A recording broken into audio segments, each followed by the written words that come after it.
जवाहर नवोदय परीक्षा सरकारी उच्च माध्यमिक विद्यालय षष्ठ श्रेणी को उत्तीर्ण हो पंचम श्रेणी छात्र छात्री जवाहर नवोदय परीक्षा होता।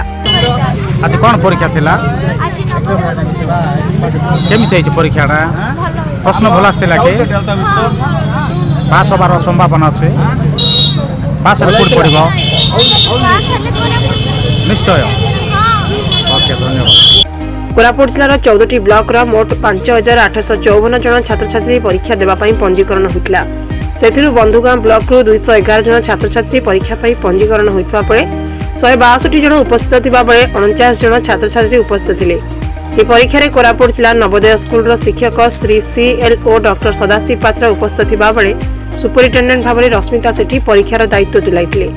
बंधुगां ब्लॉक शिक्षा विभाग अधिकारी निरीक्षक भाव ईश्वर चंद्र मुदुली परीक्षा केन्द्र बुली देखिथिले।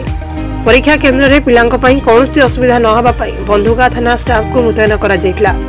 विद्यालय 9 जन शिक्षक शिक्षयित्री दायित्व परिचालना दायित्व रे थिले। बंधुगां ब्लॉक रु संजीव कुमार बांगारी रिपोर्ट सबुदिन टीवी।